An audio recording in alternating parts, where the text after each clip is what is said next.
Olá pessoal, meu nome é Rafael Silva, eu sou doutor em Estudos Literários pela Faculdade de Letras da UFMG e vou apresentar para vocês aqui hoje a primeira de 3 exposições dedicadas a uma introdução à história dos estudos clássicos. Como vocês já devem ter me ouvido falar algumas vezes aqui no canal ao longo dos últimos meses,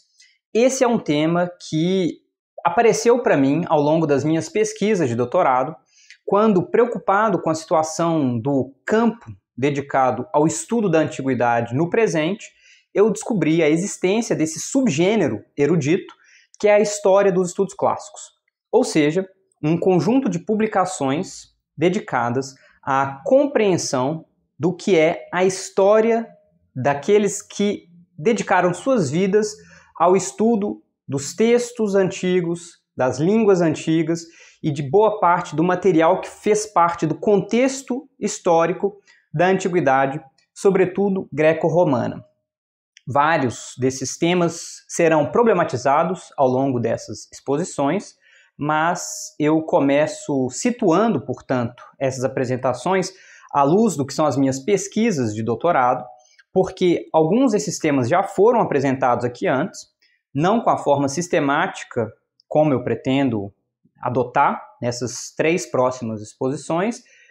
e, além disso, caso alguém tenha interesse em se aprofundar, em buscar referências bibliográficas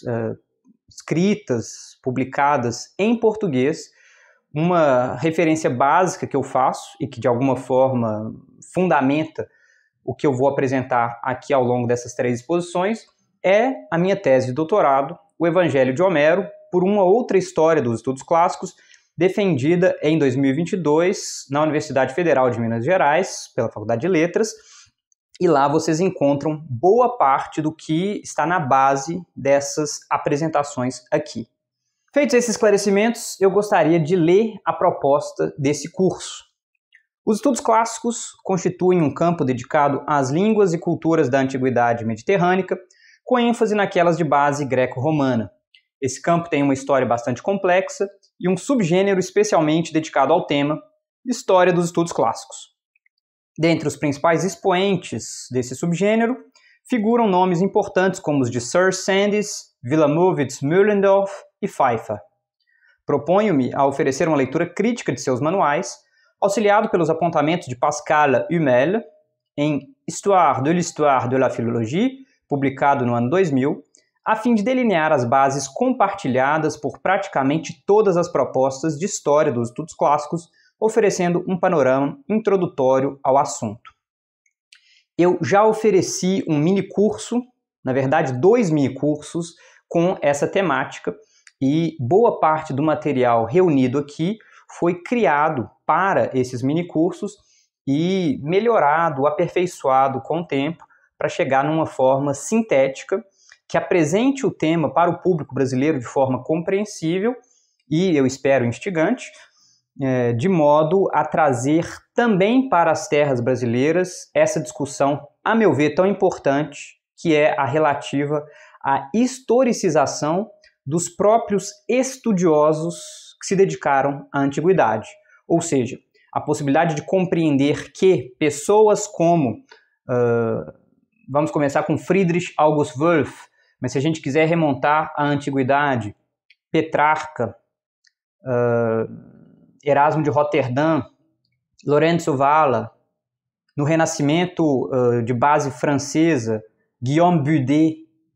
entre os ingleses, Richard Bentley e tantos outros, podem ser vistos, e mais do que podem, devem ser vistos à luz de seus próprios contextos históricos, para que seus esforços filológicos sejam compreendidos dentro do que é um esforço mais amplo do seu próprio contexto de retomada do passado com o propósito de agir sobre o presente com vistas a um determinado futuro. E compreender, então, que esses agentes responsáveis pelos desenvolvimentos da filologia, disso que hoje nós chamamos de estudos clássicos, eram homens de seu tempo, eram pessoas que respondiam a determinadas demandas, que tinham determinados interesses, é fundamental para que nós tomemos consciência daquilo que nós somos no nosso próprio presente, para que a gente pense nas implicações de nossas atividades em vista de um determinado futuro. Então, essa é a proposta do curso e eu começo situando a minha preocupação com esse tema a partir da percepção de uma crise dos estudos clássicos. Isso apareceu para mim de diversas formas, uma vez que, tendo entrado na Faculdade de Letras, lá na UFMG, no início dos anos 10, então em 2011, 2012, tendo iniciado os meus estudos, eu lendo textos da teoria da literatura, de temas conexos, literatura brasileira, da própria literatura clássica, fui percebendo a existência de uma denúncia do estado de crise em que os estudos da antiguidade, dos chamados referenciais clássicos, encontrava em vista de uma série de mudanças contextuais das últimas décadas, quiçá do último século, e isso era apresentado com diferentes matizes de polêmica, de crítica, e à medida então que eu comecei a ler e me interessar por esse assunto, que era, portanto, a crise dos clássicos, eu encontrei livros como os de Alan Bloom,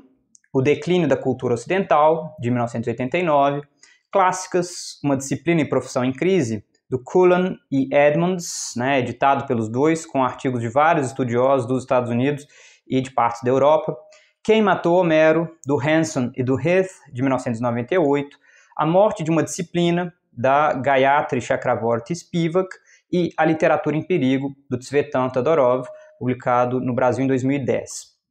Então, vejam que todos esses são títulos que apontam para a perda de prestígio de uma determinada prática social associada à leitura, à interpretação de textos canônicos, ainda que cada um desses estudiosos tenha um posicionamento político, uma compreensão pessoal diferente sobre as razões dessa situação, sobre as formas de contorná-la ou combatê-la. Fato é que todos eles concordam com uma situação de crise relativa a essas práticas de leitura de um repertório clássico tradicional, e vem a necessidade de intervir nessa situação a fim de transformá-la. Eu apresento aqui muito rapidamente, não é? Capas de alguns desses livros. Vejam ali a primeira, The Closing of the American Mind, do Alan Bloom, um best-seller do final da década de 80, que apresenta várias ideias conservadoras sobre a politização da universidade, sobretudo a sua pretensa tomada pela esquerda. Na sequência, Black Athena, né, então Atena Negra, as raízes afroasiáticas da civilização clássica, um livro também que vendeu muito no final da década de 80, do Martin Bernal, no qual ele apresenta a tese polêmica de que a civilização greco-romana teria basicamente roubado seus principais avanços, seus principais desenvolvimentos a partir de contatos com fenícios e egípcios. Em seguida, o livro editado por Cullen e Edmonds, não é? Sobre a pretensa crise na disciplina e profissão relativa aos estudos clássicos. E, finalmente, Quem Matou Homero, do Hanson e do Heath, do final da década de 90, que faz uma crítica muito rasgada a vários dos autores que compõem ali o livro editado por Cullen e Edmonds, acusando classicistas contemporâneos que dialogam com teorias como o feminismo, o pós-estruturalismo, o multiculturalismo e outras abordagens teóricas, de terem arruinado o estudo da antiguidade por conta de interesses pessoais, cedendo a pressões de grupos sociais, e essa é uma das tópicas desse debate que se instala nos Estados Unidos entre as décadas de 80 até o final da de 90, chamado de Culture Wars, então as guerras culturais. E esse é um contexto importante para nós no Brasil, porque boa parte do que é produzido aqui entre nós reflete desenvolvimentos, debates específicos que acontecem na Europa e nos Estados Unidos, e nas últimas décadas os Estados Unidos têm substituído a Europa, sobretudo a França, como uma grande referência produtora de teorias, ideias, livros, autores que chegam para nós com uma força de reconhecimento internacional muito grande e com os quais, portanto, inevitavelmente é preciso dialogar caso queiramos nos inserir num debate internacional mais amplo. Então, longe de mim advogar pela necessidade de importarmos teorias, mas fato é que, uma vez participando de um debate internacional, como tendem a ser os debates no campo dos estudos clássicos, é fundamental que estejamos a par do que acontece em outras partes do mundo, e atualmente os Estados Unidos, por conta de uma série de transformações que acontecem, sobretudo no século XX, alcançam uma hegemonia econômica e, ao mesmo tempo, de autoridade, em termos inclusive epistemológicos, inegáveis. Então, a gente precisa, a meu ver, levar em conta o que acontece nesse contexto para que a gente compreenda boa parte do que também tem acontecido aqui no Brasil. A esse respeito, eu publiquei um artigo em 2021, Algumas Verdades e Mentiras sobre os Estudos Clássicos no Brasil. Eu pretendo em breve gravar também um vídeo com o conteúdo desse artigo, que é baseado numa pesquisa feita com estudiosos do campo aqui no Brasil e que traz resultados surpreendentes. Mas eu não vou abordar isso aqui, embora seja fundamental ter em vista que esse tema sobre o que tem sido feito no Brasil, em termos de estudos clássicos, reflete o que tem sido feito em outras partes do mundo, especificamente, no nosso caso aqui, nos Estados Unidos, a partir dos debates das chamadas Culture Wars. E esse foi um debate que opôs, em termos muito gerais, progressistas a conservadores, intelectuais universitários a intelectuais públicos, em meios de comunicação, jornais, revistas, etc., e que propôs debates sobre as relações possíveis entre o ensino universitário, se a gente quiser, a educação, simplesmente, e questões políticas, como aquelas relativas a direitos sociais, direitos civis, ações afirmativas, etc. E esse é um debate que molda boa parte da bibliografia produzida desde então e que tem reflexos profundos até os dias de hoje. Mas fato é que, lendo esse material, foi surgindo a necessidade de encarar duas perguntas fundamentais que frequentemente apareciam tanto entre os detratores dos estudos clássicos quanto entre seus defensores. São as perguntas do porquê, para quê. Essas duas incômodas perguntas começaram, portanto, a guiar minhas investigações sobre as raízes de meu próprio mal-estar, compartilhado por muitos colegas, perante a realidade dos estudos clássicos no mundo e, mais especificamente, no Brasil. E aqui eu peço para que vocês tentem refletir rapidamente sobre as razões por que nós estudamos as línguas e as culturas dos povos antigos, principalmente gregos e romanos, no campo dos estudos clássicos, numa universidade pública brasileira nos dias de hoje. Com que objetivo? E essas mesmas perguntas podem ser colocadas acerca de seu ensino também em escala mundial. Por quê? Para que estudamos as civilizações e as línguas, literaturas produzidas entre gregos e romanos na antiguidade?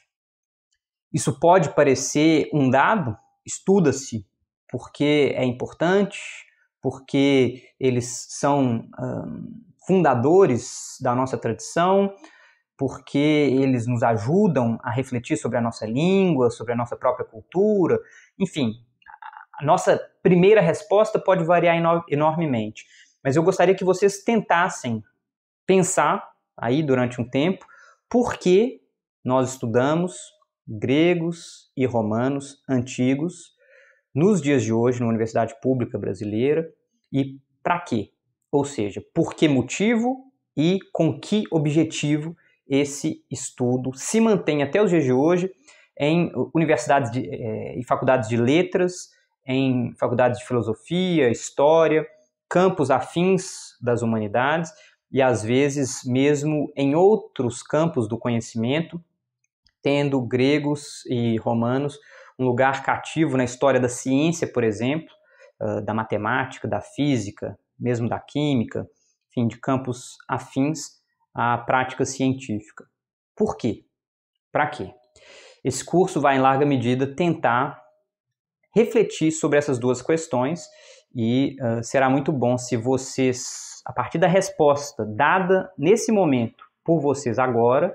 conseguirem chegar ao final das exposições e refletirem, se não de modo diferente, pelo menos de modo mais aprofundado, sobre os motivos e os objetivos com os quais esse estudo é mantido numa universidade pública brasileira até os dias de hoje.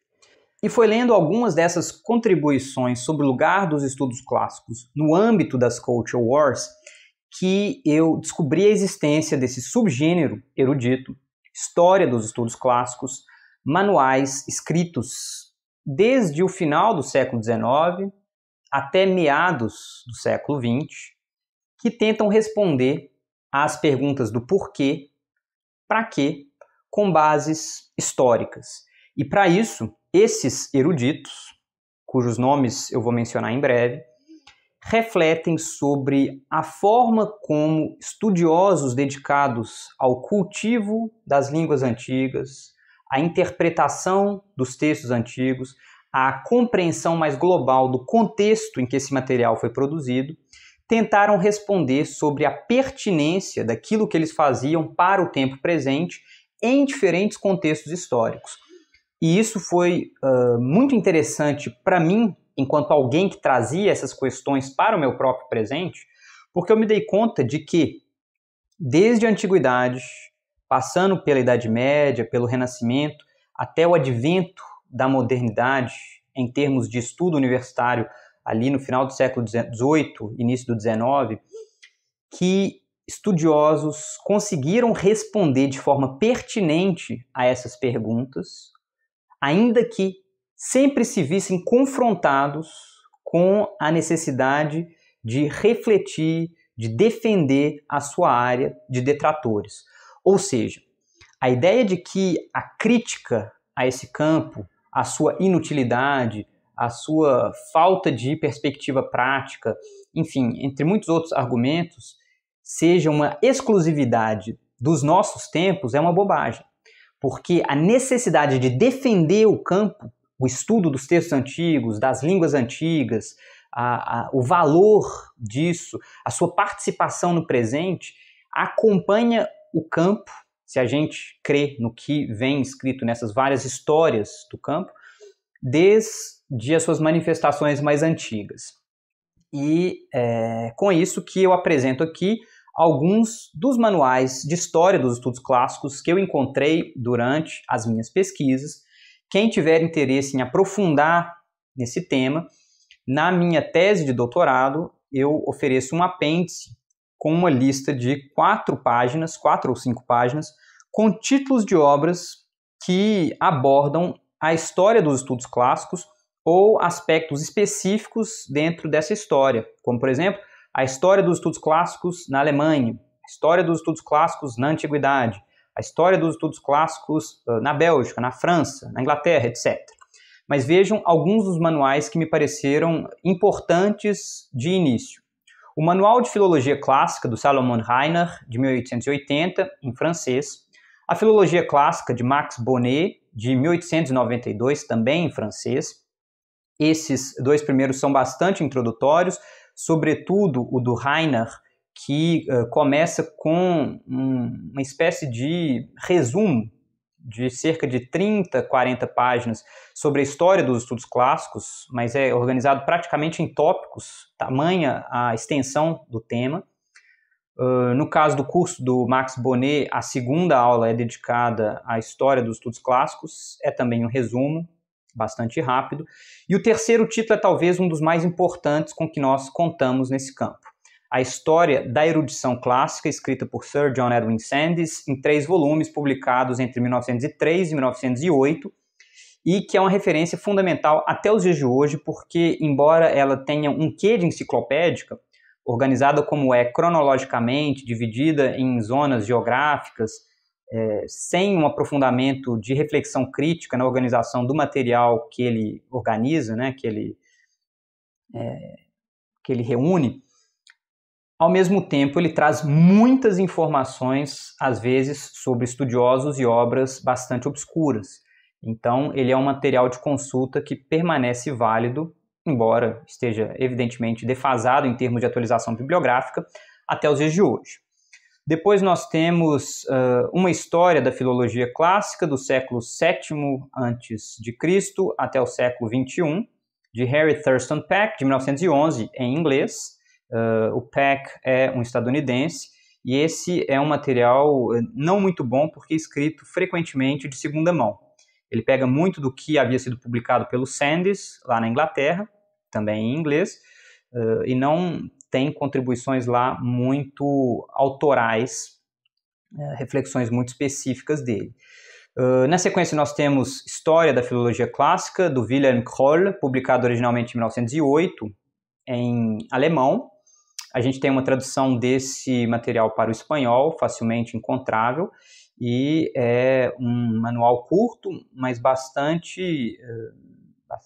preciso sobre o tema. Na sequência, História da Filologia, do Wilamowitz Mühlendorf, publicado originalmente em 21, em alemão. Há uma tradução desse texto para o inglês, de 1982, também facilmente encontrável aí nesses sites de livros pirata, e é uma abordagem bastante interessante do tema, porque, embora curta, ela apresenta a visão de alguém com uma prática crítica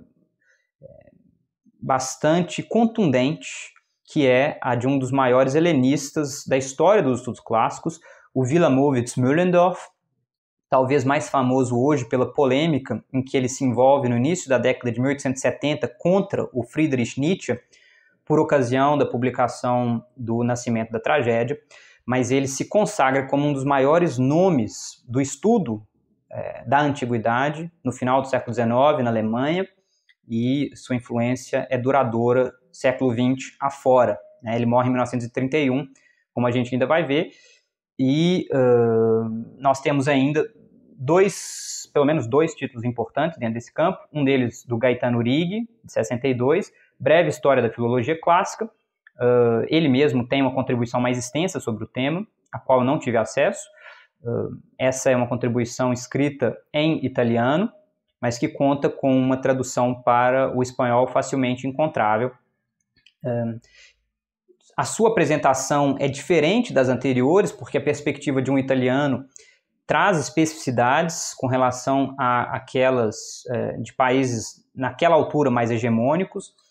e, a meu ver, ele tem excelentes apontamentos sobre a história dos estudos clássicos, sobretudo refletindo acerca do lugar dos latinos, que tendiam a ser deixados um pouco de lado pela maior parte dos estudos mencionados anteriormente.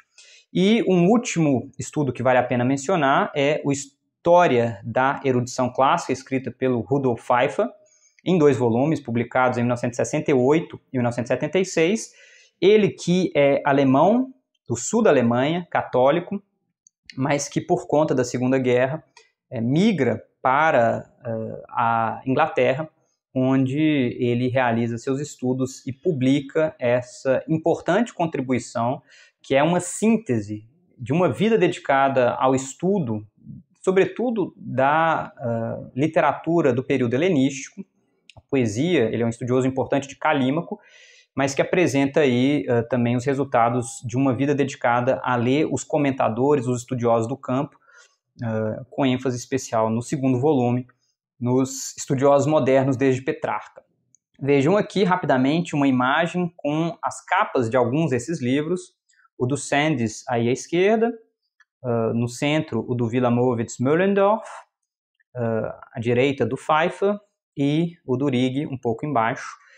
São aí os principais títulos desse campo no século XX, a meu ver. Se alguém quiser começar, é certamente por aí que vale a pena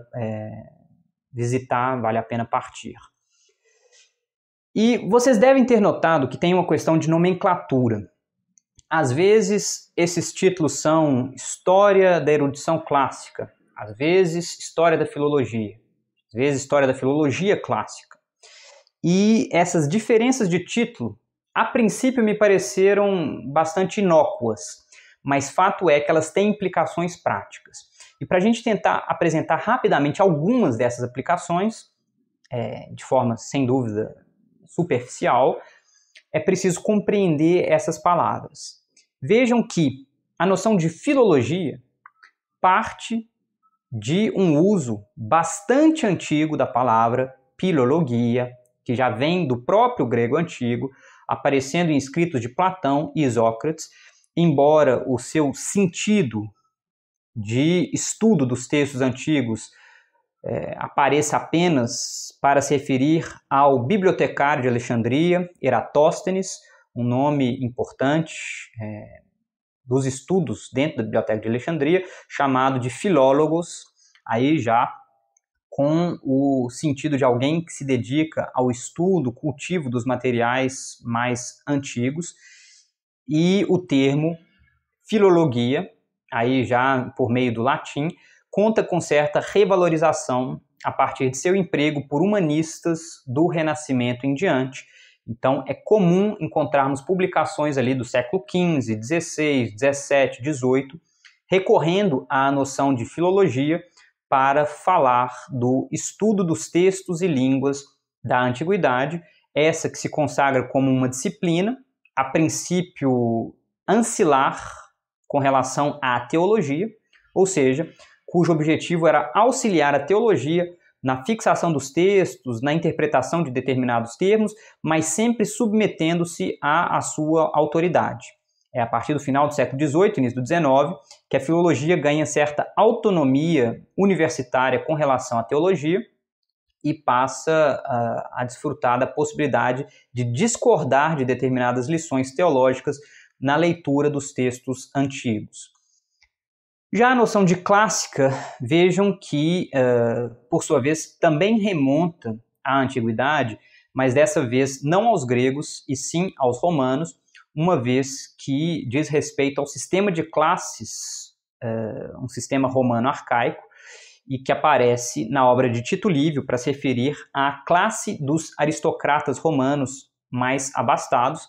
Era uma forma de fazer referência ao chamamento para o serviço militar, sobretudo. Havia, então, uma espécie de divisão da sociedade romana com base em critérios aristocráticos, econômicos, né? Então, socioeconômicos, que dividiam essa sociedade em 5, havendo a classe por excelência, e todas as outras eram infraklassen, né? Então estavam abaixo da classe, e é uma palavra que ganha conotações diferentes em autores posteriores. Em Quintiliano, o adjetivo já tem uma relação com o ambiente escolar, aquilo que se estuda na classe, né? Então, que passa a fazer parte de um currículo escolar, e o sentido literário aparece em Aulo Gélio, numa passagem em que ele contrapõe o escritor clássico ao escritor proletários, e aí a referência ao valor literário, obviamente associado a uma série de critérios socioeconômicos que pensam o lugar de produção desse conhecimento,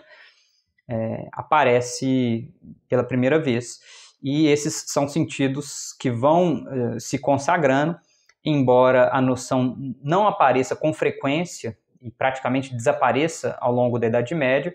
sendo retomada por volta do século XVI, quando nas línguas modernas, a partir do francês, do inglês, ela vai se disseminar com basicamente todos esses sentidos, né? Clássico como aquilo que é estudado nas classes, como aquilo que é provido de um valor literário elevado, com associações aristocráticas evidentes, embora ali do século XVIII em diante a sua dimensão social já não apareça de forma tão preponderante. E aí vejam que dizer filologia apenas é uma opção de remontar a uma ideia de tradição desse campo de estudos que passa pelo Renascimento, mas que remonta à própria antiguidade. Chamar esse campo de clássico, por oposição à filologia, por exemplo, de línguas nacionais, a filologia francesa, a filologia alemã, se quiserem, a filologia românica, etc., é uma opção pela valorização também dessa longa tradição aristocrática de estudos. Por outro lado, a gente vê temas e, sobretudo, palavras-chave mais recentes, como scholarship, né? Então, erudição, estudos da antiguidade, em alemão Altertumswissenschaft, né? Ciência da antiguidade. Essas palavras mais recentes visam chamar atenção para o fato de que o campo se moderniza na passagem do século XVIII para o XIX e que determinadas práticas tradicionais precisam ser abandonadas para os avanços científicos do campo. Então, quando um autor escolhe, digamos, colocar a etiqueta clássico, ele está reivindicando algo. Quando ele escolhe manter o nome filologia, ele está reivindicando algo. Quando ele opta por modernizar com a referência à erudição clássica, à ciência da antiguidade, estudo histórico da antiguidade, ele está reivindicando algo. E cada uma dessas opções costuma ter reflexos sobre a perspectiva adotada em cada uma dessas histórias dedicadas ao campo. Isso vai aparecer pouco a pouco ao longo da exposição. Evidentemente, a gente não vai poder analisar todos os manuais mencionados agora há pouco, mas vocês já podem saber de cara que uma obra como a do Wilamowitz, Geschichte der Philologie, História da Filologia, tem uma pretensão diferente daqueles que vão dizer História dos Estudos Clássicos, História da Erudição Clássica, História da Filologia Clássica, porque a ausência do adjetivo clássico tem implicações sobre a visão que o Wilamowitz pretende adotar no seu estudo. O que uma primeira leitura desses manuais indica para nós? Levando em conta os apontamentos de Pascal Hummel, no livro que eu citei agora há pouco, História da Filologia, publicado em 2000, o que uma leitura desse material nos indica é que a busca por escrever a história dos estudos clássicos surge como tarefa no século XIX, embora só venha a ser de fato cumprida no século XX. E uma pergunta que surge daí é: por que o desejo de se escrever a história do campo só surge nesse momento bastante tardio, se a prática da filologia pode remontar ao Renascimento, nos séculos XIV e XV, ou mesmo à própria Antiguidade, com os trabalhos dos bibliotecários de Alexandria, no século III antes da Era Comum, quiçá mesmo antes. E daí deriva ainda uma outra pergunta: quando começa a história dos estudos clássicos, ou se preferirmos, da filologia clássica? E aqui é fundamental que a gente tenha em mente que esse material vai começar a ser escrito com vistas ao contexto socioeconômico que esses estudiosos enfrentam ali no século XIX e, sobretudo, a partir da passagem para o século XX. Em que situação estavam os estudos clássicos de então? Era um campo prestigioso? Era um campo que enfrentava críticas, que enfrentava dificuldades para se manter? A gente vai precisar entender isso para compreender por que, embora esses autores de histórias dos estudos clássicos sempre façam a história do seu campo remontar até a antiguidade, tenham sido os primeiros a propor uma história do campo de forma sistemática, que vai desde a antiguidade até os dias de hoje, frequentemente reivindicando um progresso gradual do seu campo, com a junção, o desenvolvimento, o aprimoramento de técnicas de estudo de línguas, de crítica textual, de hermenêutica, ou seja, de interpretação dos textos e a compreensão do contexto, ou seja, saber historicizar esses estudiosos, vai ser fundamental para que a gente responda por que, para que eles se debruçaram sobre esse material e compuseram pela primeira vez histórias sistemáticas do campo. Vejam aí rapidamente a capa do livro fundamental da Pascal Hummel, Histoire de la Philologie, História da Filologia, estudo de um gênero epistemológico e bibliográfico, de 2000. Esse é um material que eu disponibilizo no Google Drive, organizado para esse conjunto de 3 exposições. Quem tiver interesse na bibliografia do curso, basta entrar aqui na descrição desse vídeo, ou de qualquer vídeo do canal. Sempre que eu organizo uma bibliografia, há uma pasta do Google Drive com os textos que eu consegui encontrar, disponibilizados em formato PDF. A meu ver, essa é uma iniciativa fundamental de quem se dedica ao estudo num país como o Brasil, com uma dificuldade tão grande de acesso bibliográfico, e disponibilizar isso para estudantes, para colegas, é um dever, a meu ver, de quem propõe estudos específicos de uma área cuja bibliografia é muitas vezes caríssima e inacessível. Todos esses manuais lidam com um esquema triádico de história dos estudos clássicos. Todos eles remontam às pretensas origens do campo na antiguidade,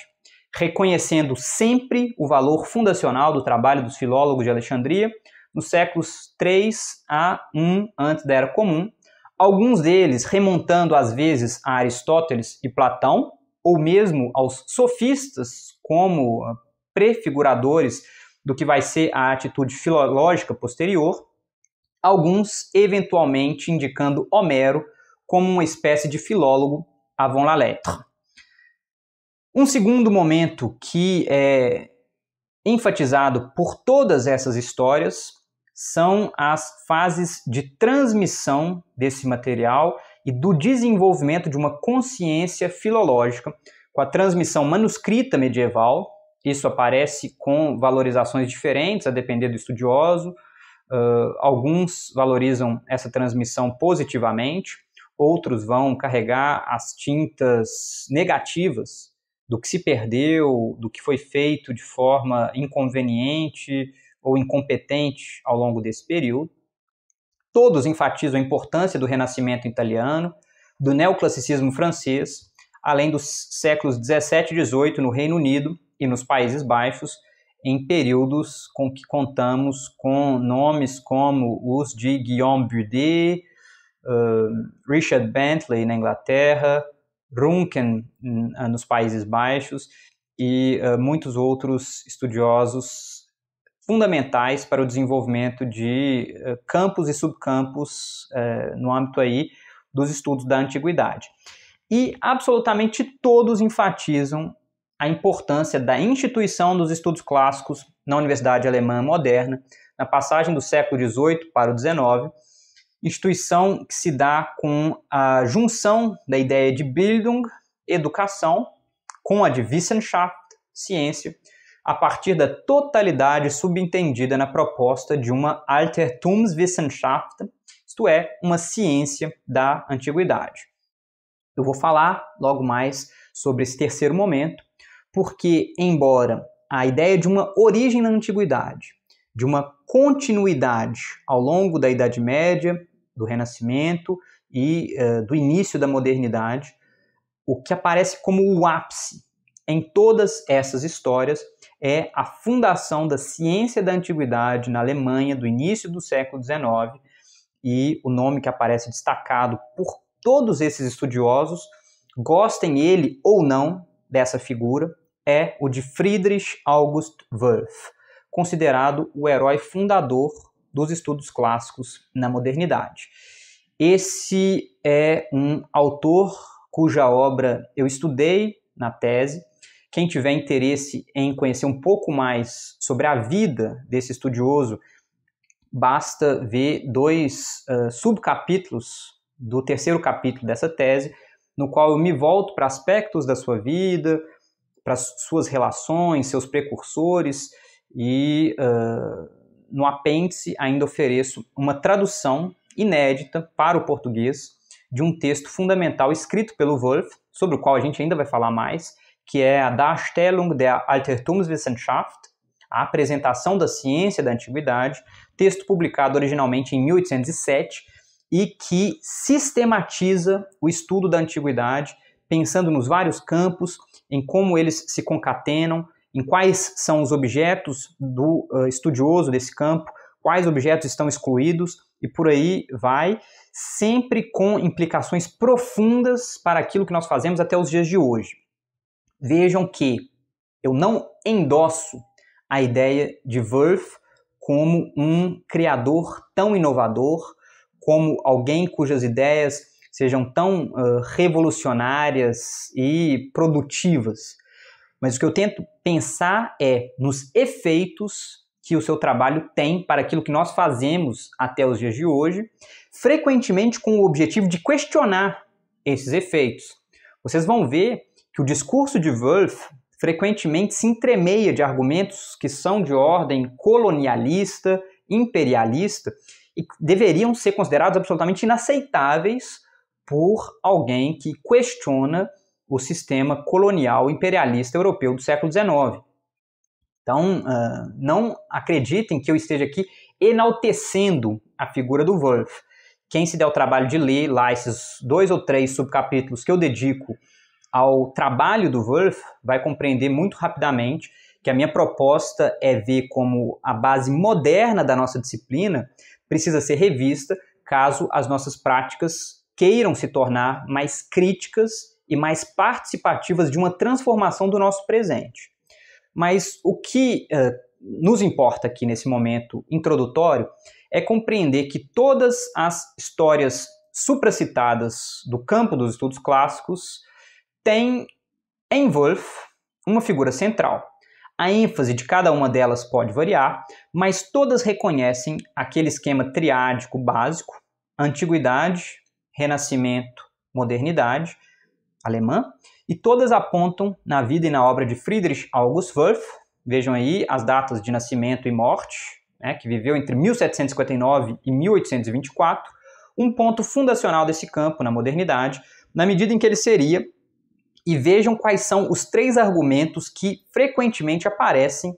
para justificar o lugar central ocupado por esse estudioso na historiografia do campo.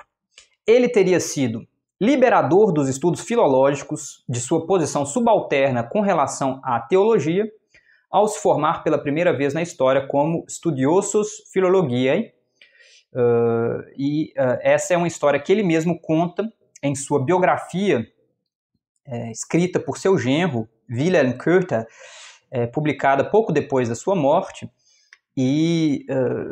que traz essa anedota segundo a qual, no momento de se inscrever ainda muito jovem, lá na Universidade de Göttingen, ele teria reivindicado frente ao reitor se inscrever como studiosus philologiae. O reitor teria se mostrado muito espantado e dito, mas isso não é um campo possível. Você tem que se inscrever ou em jurisprudência, ou em teologia, ou, enfim, nas artes liberais, enfim, em algum outro ramo existente, mas não filologia, isso não é possível. Filologia é uma disciplina auxiliar, mas ele teria insistido, se inscrito como filólogo e, algumas décadas mais tarde, escrito uma súmula da sua compreensão do campo que sedimentaria essa ideia de uma autonomia da filologia perante a teologia. A anedota tem um quê de automistificação. Estudos já do início do século XX mostram que outros nomes se inscreveram, se matricularam em universidades da Europa, na Universidade de Göttingen, com a etiqueta de studiosus philologiae, Então, Wulff não foi o inovador nessa prática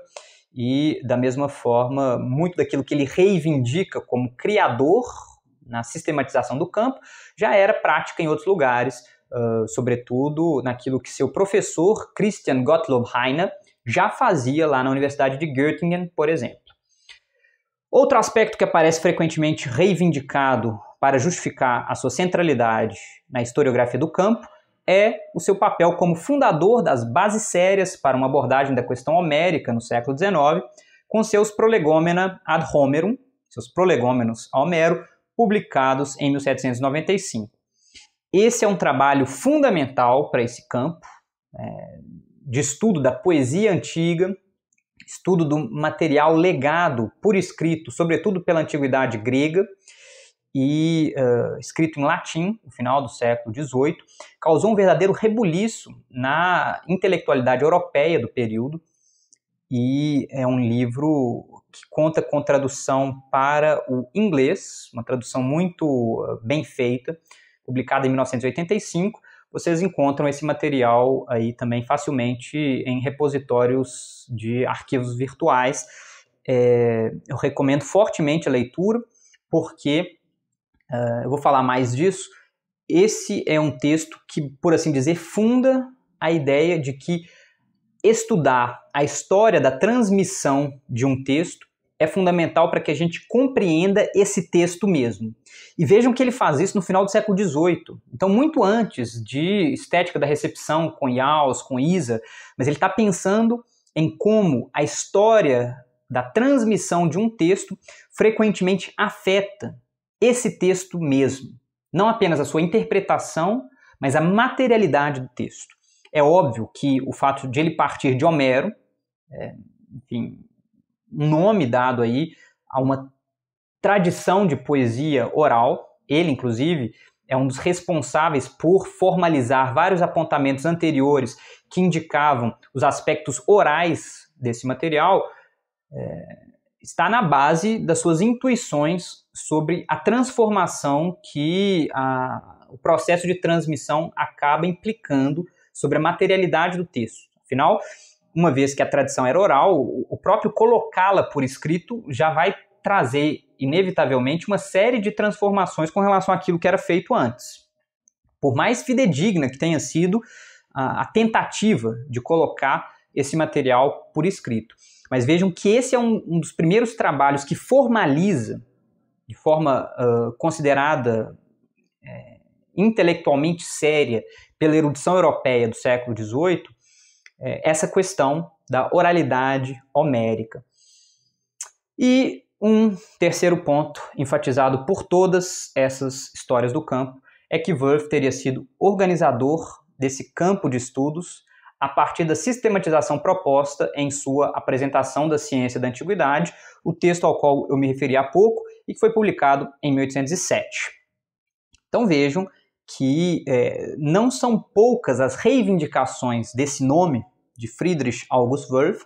como o fundador moderno dessa disciplina. E aqui é preciso compreender que, embora tenham existido muitos precursores do trabalho de Wulff, ele inevitavelmente teve sim uma influência fundamental sobre aquilo que passa a ser feito por esse campo, que ele basicamente batiza com esse nome de Altertumswissenschaft, e vejam que a escolha desse termo não é gratuita, né? Ciência da antiguidade, estudo da antiguidade. Ele reivindica aí uma diferença com relação à tradição filológica clássica. Ele não quer fundamentar o seu estudo em prerrogativas do seu classicismo, em prerrogativas da sua tradição. Ele reivindica, sim, algo inovador. E isso aparece nesse texto de 1807, a ideia de criar algo novo, algo científico em bases históricas. Ou se a gente quiser, um estudo científico da história da antiguidade. E é interessante a gente se voltar para a obra do Wulff, porque, de fato, certas tendências aparecem em textos nos quais, a princípio, a gente não imaginaria encontrar esse tipo de material. Por exemplo, nos prolegômenos a Homero, a gente tem um mapa, por assim dizer, do que vão ser as futuras histórias dos estudos clássicos. E por que um mapa, depois seguido por várias dessas histórias? Porque é lá que Woelf vai periodicizar o processo de transmissão dos poemas homéricos, usando uma série de momentos fundamentais, período arcaico, depois o período clássico ateniense, o período helenístico, o que acontece depois sob a dominação do Império Romano, o longo período de transmissão medieval até o Renascimento e as primeiras edições princeps, né, as editiones princeps dos textos clássicos já na modernidade com base na prensa de Gutenberg, né? Então, o estabelecimento de um texto para ser editado e publicado por impresso. E essa periodização vai ser retomada por todas essas histórias dos estudos clássicos, que vão encontrar, então, no período arcaico, um determinado germe, no período clássico, um período de incubação importante, no período helenístico, o início da prática filológica propriamente dita, a transmissão por meio de Roma e depois do período medieval, se a gente quiser bizantino, no seu lado oriental da Europa, um momento de mera transmissão, de mera manutenção do conhecimento, até a sua retomada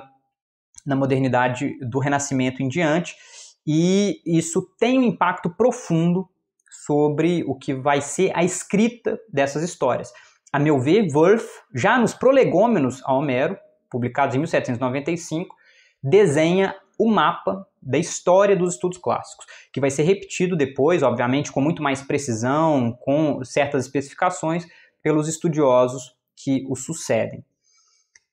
E aqui é preciso fazer um breve esclarecimento com relação ao fato de que Woelf, nesse trabalho, ele sintetiza ideias anteriores sobre a poesia homérica. Ou seja, ele não é tão inovador quanto às vezes se sugere, porque vários apontamentos fundamentais já tinham sido feitos por Isaac Casaubon com relação à dimensão oral desses poemas e à possível impossibilidade de remontarmos ao material original dessas performances orais. O Abade d'Aubignac, que propôs pela primeira vez que talvez Homero fosse um nome oco, que jamais tivesse existido. Obviamente, d'Aubignac está pensando em categorias neoclássicas para deslegitimar a poesia homérica, mas ele é um dos primeiros responsáveis por dizer que Homero talvez jamais tenha existido. Vico, que vai pensar numa produção oral como um espírito do tempo desses gregos antigos, ele pensando aí em manifestações culturais como reflexos de certos povos, de certas culturas, em contextos históricos específicos, portanto, historicamente condicionados. O Richard Bentley, que vai propor pela primeira vez a hipótese do digama, né, depois confirmada com base em argumentos linguísticos, pensando justamente no que é a transformação de um material oral colocado por escrito. O Thomas Blackwell e depois o Robert Wood, que vão, a partir de experiências em loco, na Grécia, vão pensar o que é esse poeta iletrado, mas muito inspirado, que consegue cantar de forma pitoresca e precisa a realidade de seu país, a realidade de seu povo. O Christian Gottlob Heine, que foi professor do Woelf e que incorpora já algumas preocupações historicistas que aparecem na obra do Winckelmann, do Herder, para pensar a leitura e a interpretação desse material antigo. E vejam, tudo isso aparece aí sintetizado na obra do Woelf, que tem por estopim, por assim dizer, a publicação recente dos escólios à Ilíada, descobertos por Villoison, em Veneza, publicação de 1788, e que mostra, por meio dessas anotações marginais feitas desde a antiguidade, mas transmitidas por estudiosos do período bizantino interpretações de versos iliádicos que levavam em conta, às vezes, variações muito brutais nesses versos, indicando a coexistência de tradições paralelas relativas à fixação desse texto, às lições textuais, e que mostravam, por assim dizer, um grau de indeterminação muito maior do que a princípio suspeitado no que é a materialidade mesma dos versos homéricos transmitidos pela antiguidade. E pensando então em todas essas referências que aparecem de diferentes modos, reivindicadas, às vezes não mencionadas, na obra do Woelf, que a gente pode dizer que ele parte dos poemas homéricos, tal como eles nos chegaram, para propor a compreensão dessas evidências que apontam, por um lado, para a dimensão originalmente oral dos poemas homéricos, mas também, por outro lado, para os vários momentos de intervenção posterior nesse material durante seu longo processo de transmissão escrita. E com isso, o Woelf basicamente defende a ideia de que nós jamais poderíamos remontar ao que foram as performances homéricas de fato, uma vez que o material que chega para nós, na transmissão textual, recebeu tantas intromissões por parte de estudiosos, desde o período clássico, mas sobretudo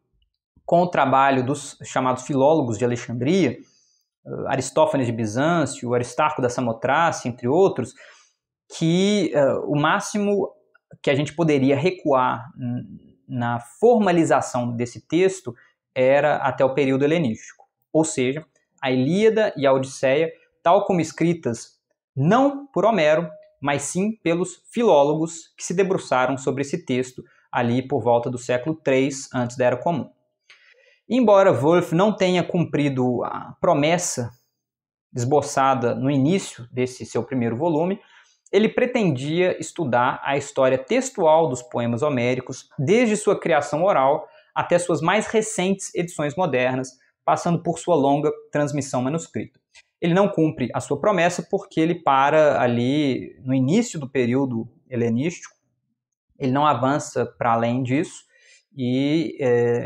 a sua proposta fica, portanto, incompleta. Para quem tiver interesse nesse material, um livro introdutório fundamental é o publicado pelo professor André Malta em 2015, A Musa Difusa, Visões da Oralidade nos Poemas Homéricos, cujos capítulos iniciais apresentam essa questão de forma bastante clara e acessível. Esse é um livro disponibilizado gratuitamente pelo Malta, vocês encontram facilmente aí na internet e na bibliografia do nosso curso. Vejam, portanto, que é com base no que eu acabei de expor que é possível defender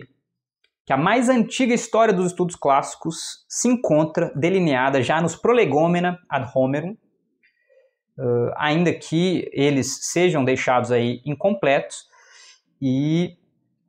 é importante compreender que Woelf, portanto, já desde meados da década de 1790, tinha uma compreensão da história desse campo vista de uma perspectiva moderna. E ele propõe que desde os cantores originalmente responsáveis pelos poemas homéricos até as edições modernas, passando pela cadeia de copistas e editores ao longo de quase 3 milênios, Woelf sugere que a história desses poemas se confunde com a própria história da filologia, tendo seus pontos altos justamente na Biblioteca de Alexandria, no Renascimento e na modernização dos estudos filológicos do final do século XVIII. E vejam como a compreensão dele é a de que, para a interpretação pertinente de um texto antigo, é fundamental que se compreenda o longo processo de transmissão responsável por fazer com que ele chegue na forma com que ele chega para nós. E a consciência histórica de Woelf sobre o desenvolvimento da própria disciplina fica ainda mais evidenciada no fato de que dos 24 campos que ele lista como fundamentais para a sua ciência da antiguidade, na sua publicação de 1807, e que incluem gramática, crítica, história, mitologia, arqueologia, epigrafia, numismática, ou seja, o estudo das moedas, entre outros, o último deles seja justamente história literária da filologia grega e latina e do restante dos estudos de antiguidade. Vejam que a escolha desse número 24 não parece fortuita, aí uma alusão aos 24 livros em que Ilíada e Odisseia se dividem, e é importante a gente pensar no que está reivindicado por trás dessa etiqueta, história literária da filologia grega e latina e do restante dos estudos de antiguidade. Tem aí uma defesa da necessidade do estudo da história dessa disciplina para que a prática dela no presente seja contundente. Apagar isso é fazer, a meu ver, um desserviço não apenas no que diz respeito ao estudo dos trabalhos do Wulff, mas no que diz respeito à prática da disciplina por parte de nós mesmos no presente. Aqui a gente está caminhando para o final dessa primeira apresentação e a gente termina indicando que todos esses manuais, portanto, mesmo o mais brando deles, nessa reivindicação, que é o do Wilamowitz-Moellendorff, reivindicam uma origem da prática filológica já na antiguidade. Todos eles fazem remontar à própria antiguidade suas raízes filológicas. Todos têm nos poemas homéricos, seja neles mesmos, seja em seu rico processo de transmissão, os mais antigos exemplares do labor filológico. Nos casos mais brandos, a ênfase recai nos filólogos da Biblioteca de Alexandria, ou em seus precursores, Aristóteles e Platão, ou mesmo os sofistas e os rapisodos. Nos casos mais extremos, a ênfase é na dimensão pretensamente filológica de certas passagens da Ilíada e da Odisseia, onde se encontraria uma reflexão sobre a linguagem e sobre o conhecimento humano. Passando muito rapidamente por alguns exemplos desses procedimentos antes de concluir essa primeira apresentação, vejam o caso brando, aí entre aspas, porque me parece um caso suficientemente radical, que é o de Sir Sandys, que começa sua exposição dizendo que é preciso partir dos poemas homéricos, tal como praticados na Atenas do período clássico, e aí depois tem uma longa interpretação dos sofistas, dos rapisodos, da importância desses que se debruçam sobre o material homérico e que usa isso de fato como uma linha mestra da sua exposição em 3 volumes, porque vejam como ele conclui o seu estudo. E é o que eu gostaria de destacar aqui para exemplificar esse caso brando de compreensão do lugar de Homero no campo e na história dos estudos clássicos. Na conclusão de seu livro, escreve Sir Sandys: o presente trabalho começou com o estudo de Homero e com o estudo de Homero termina. Os grandes autores clássicos vivem para sempre, mas são interpretados de novo pelos estudiosos de cada nova geração. Em nossa época, a controvérsia homérica revelou-se tão imortal quanto os poemas homéricos, que na linguagem de um crítico inglês permanecem insuperáveis na poesia do mundo, e ele diz aí em seu poema, quem tiver interesse pode lê-lo na minha tradução para o português, eu leio em inglês: Read Homer once and you can read no more, for all books else appear so mean, so poor, verse will seem prose, but still persist to read, and Homer will be all the books you need. Então vejam, uma reivindicação de que Homero já contém em si tudo aquilo que virá a ser o desenvolvimento da literatura europeia moderna, em termos não apenas de conteúdo, de procedimento poético, mas também de problema filológico, de potencial para o desenvolvimento do que vai na modernidade dar na chamada questão homérica, sobre a qual a gente pode falar na terceira das exposições dedicadas a esse tema. Um exemplo mais radical do que é essa origem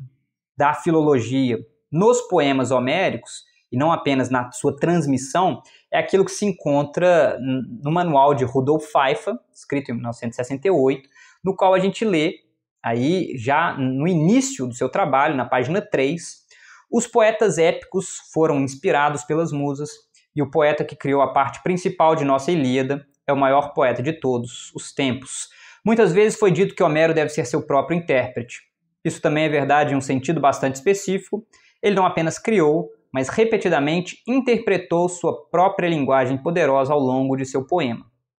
Assim, a poesia grega mais antiga que conhecemos incluía uma espécie de elemento filológico. A própria poesia pavimentou o caminho para sua compreensão. Isso é de grande importância para a origem e o desenvolvimento da erudição, isto é, da scholarship.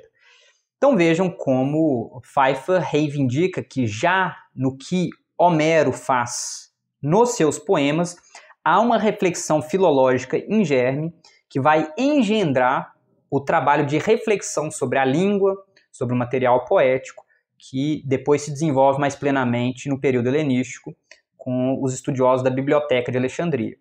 São dois exemplos de compreensão da origem da filologia. O Sandys reivindicando no processo de transmissão desse material a necessidade de um esforço filológico para compreendê-lo, para fixá-lo, para estudá-lo, para corrigi-lo, no final das contas para editá-lo. O Pfeiffer vendo já no próprio poema homérico um esforço de compreensão da língua, do material, da interpretação, que depois vai florescer mais plenamente nesses estudiosos do período helenístico. São duas formas diferentes de compreender, uma mais branda, a outra mais radical, mas as duas trabalham com essa ideia da centralidade dos poemas homéricos para o desenvolvimento da filologia na antiguidade, ambos reivindicando, portanto, as origens da sua prática filológica no presente em práticas filológicas antigas. E aqui a gente pode colocar alguns problemas para esse tipo de procedimento, que são os seguintes. Quem é Homero? Quem é o Homero de que esses estudiosos falam em seus manuais historiográficos? O que esse Homero compôs? Como ele o fez? De que forma esse material foi transmitido? Qual o papel de sua poesia no período arcaico, no período clássico, a gente poderia acrescentar, e no período helenístico? Cumpre notar aqui que a chamada questão homérica mistura-se com os problemas afins a toda escrita de uma história dos estudos clássicos. E algo análogo a gente poderia sugerir, para quem aí é do campo da filosofia antiga, que a questão socrática e suas implicações são profundas para a história da filosofia antiga. Ou seja, há determinadas figuras centrais cujo trabalho coloca certos enigmas que fundam campos a partir da necessidade de pensá-los, elaborá-los, corrigi-los, refleti-los. E, no caso dos estudos clássicos, essa figura central é Homero, se a gente quiser, o corpus homérico, que a gente vai ver na próxima exposição, é muito menos coeso, é muito menos sólido do que às vezes se imagina. E é com base nessa sugestão que a exposição de hoje se encerra. Eu apresento para vocês esse belo quadro do Bouguereau, Homero e seu Guia, pintado em 1874, que apresenta então uma imagem de Homero cego, um poeta itinerante, carregando o seu instrumento musical, o seu bastão, e que é ali guiado por um jovem responsável por levá-lo até os locais de apresentação, por protegê-lo dos perigos, e essa, evidentemente, é uma imagem idealizada do Homero, criador, pretensamente, da Ilíada e da Odisseia. Com isso, a gente apresenta aqui rapidamente a bibliografia em que essa primeira apresentação se baseou. Todos esses livros, ou praticamente todos, estão na nossa bibliografia, disponibilizada na descrição do presente vídeo. Então, vejam aí, são títulos importantes para uma introdução a várias dessas questões, e fica o convite à leitura. Eu agradeço a atenção de vocês ao longo dessa exposição, espero que tenha sido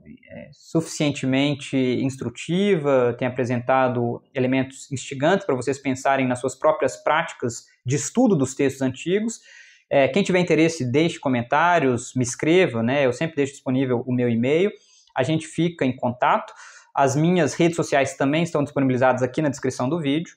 a gente vai conversando e na semana que vem tem a continuação dessa exposição, refletindo aí sobre o que seria essa prática filológica na antiguidade em torno dos poemas homéricos. Um forte abraço, até a próxima, tchau, tchau.